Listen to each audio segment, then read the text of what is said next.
Hello, everyone, and welcome to BFW 2401 Capital Adequacy Week 11, and this is part 2. So this is a continuation for the first part, and we are talking here about continuing the introduction of capital adequacy requirements, namely Basel III. Now, please allow me to share my slides and start this. So we are talking actually here, and we are talking about the capital adequacy and the regulation on week 11. As you understand, and as I have explained, this is actually related to the capital planning. They are discussing the same issue. However, in capital planning in week 5, we were talking about the private incentives and governed by what we call the target capital, and the target capital is governed by the trade-off between risk and return that increases shareholders' wealth. This is when we talked about week 5. In week 11, which is this week, the issue is different, and it comes from the regulators. The regulators will give us some tables, and we have to apply, and it's very structured.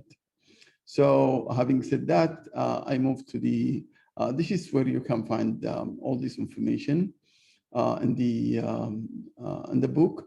I have tried to summarize it as much as I can. I did actually my best to summarize it and to make it easier for you to follow through my slides. Now, the learning objective, we want to learn about the measurement of capital and its functions. So the function of capital and its and the measurement. We want also to understand the difference between what we call the simple ratio, simple leverage ratio, which is actually the capital over the total assets, and this new thing, which we call it risk-weighted assets. Risk-weighted assets, or when we have to use the capital adequacy to Basel tables to calculate the assets. Here we just take the total assets. Here we have to take something called risk-based assets, and most of our work in this week is actually to calculate how much is the risk for each single assets. We want also to look at and we have looked at it actually in the first part, which is the development of Basel from Basel I to Basel III. Don't worry about this issue. We already explained it in part 1. So it's just some historical perspective. We want to understand the framework. And the framework is not only calculating the ratio, the capital adequacy ratio, which means how much capital, but that is called Basel I. We want also to understand Basel II and Basel III. Basel II is about the governance inside the bank that will decrease the risk. And Basel III is about the information that the bank should provide so the outsiders can react and decrease the risk by, of course, controlling the share price. If you are risky, your share price would drop. If you are not risky, your share price will increase. And this is what we call it, the market discipline. So this can be activated only if you give them information. And Basel III is trying to push banks to provide enough information to disclose information to the outsiders so they can activate what we call the market discipline.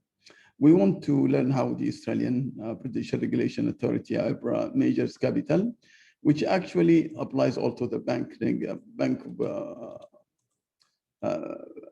which also applies to Bank Negara Malaysia or the Central Bank of Malaysia, and also to some other banks. So it's not only about Australians, because if we are talking about the Basel Committee, Basel tables, it's applied across the board. We want to understand the meaning of risk-weighted assets and their use in measuring capital adequacy. We will be certain how to calculate the adequacy of financial institution capital base. So we want to calculate the capital also, and also the risk-weighted assets. So the whole formula is coming through this package called Basel III. We want to learn about the regulated capital buffers. We have two buffers, 2.5%, and we will discuss about it when we come to the capital requirements in part 3. And we want to understand the rule of Pillar 2 and Pillar 3, which I told you, this is about the governance and this is about the information. Having said that, you can see my agenda here. Is all those, but the blue fonts is actually what we are going to cover in this part, which we want to do some introduction, talk about the capital and insolvency risk, and we talk about the capital management. So the major functions of capital, and as we have seen it before, we are talking about, actually to absorb unanticipated losses, to protect insured and insured depositors, bondholders, and creditors in case of insolvency. Now we understand they are insured at 250,000, but what if a business or investor is investing more than 250, is not protected? So we need to see the bank surviving, and therefore they have to have enough capital to absorb any losses. So we want to protect the financial insurance funds also, because when a bank collapses, the insurance funds, which is the insurance companies like PIDM in this country, will pay for those customers and those depositors and bondholders. Now, when you have enough capital, you can actually protect them also, and you are protecting the system in the same time. You want to also, because if you are risky, you have to pay the insurance companies, and those insurance providers will ask you for more premium. You want also to pay less premium if you are less risky in terms of capital. So if you are less risky in terms of capital, of course, the calculation of the premium that you have to pay will be less by the providers of those insurance. And if you collapse also, the taxpayers will pay. And if the day, especially if you are too big to fall, so this is also protection for the taxpayers. So we are protecting the taxpayers, the insurance companies, less the depositors, the bondholders. We are also decreasing the premium, decreasing the cost of funds. And also we can use this money of the capital for investments. So it has major function, but too many functions, but the major function is to protect the cost of those stakeholders. But also you can use it for investment. As you know, sufficient capital levels inspire confidence in the financial institutions by the market. And as we are operating in this trust economy, its confidence is very important. Sufficient capital ensures that the bank is continuing. So the ongoing concern is actually is secure that, and we think that even in difficult times, the bank is actually continuing. So a going concern is an issue that we have to address in this issue. So going concern means the bank is going to continue in difficult times. And of course, difficult times mean more losses. More losses, that's fine, but if we can absorb it by enough capital, that will be good. Now, when we define capital, we already know capital is actually the net equity, and we have the book value. We know this in accounting, and it's actually the assets minus the liability according to the book. And this is we call the book value. This is how we define capital. But there is another definition which comes through economists, which is we have to look at the market value of assets and liabilities, and this is actually we get the net market value. And this net market value definition is actually preferred by regulators.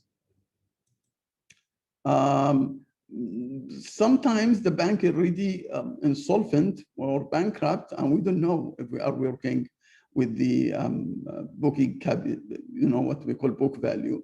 The book value, you can already bankrupt according to the market value, and nobody knows. So it can book value if you are using book value, and you see there is some capital, but actually if you evaluate everything according to the market value, your assets and liabilities, you may have minus equities. And this is why we say the book value can be misleading.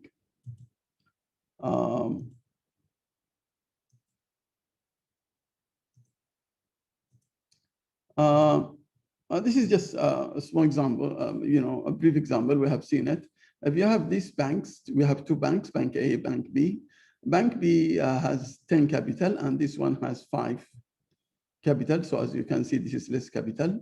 If both banks were subject to $9 of losses, just an example, this is $10 capital, this is $5.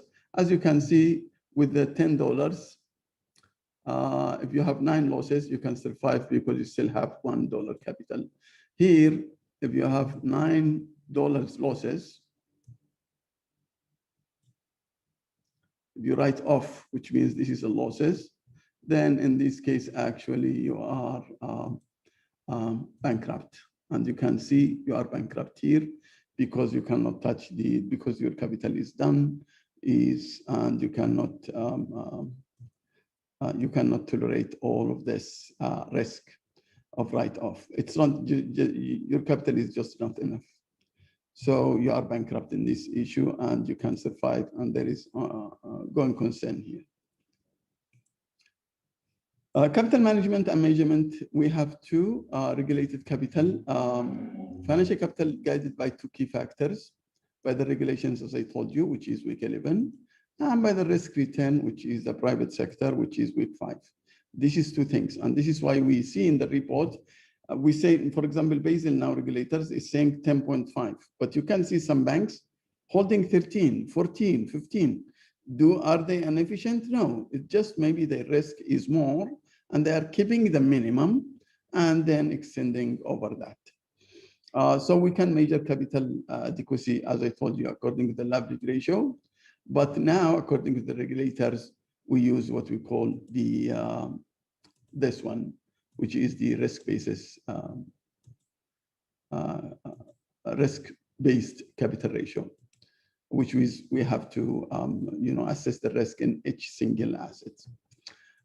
As you know, this week 11 is focusing on this thread thing, which is the risk-based assets, risk-based capital ratio.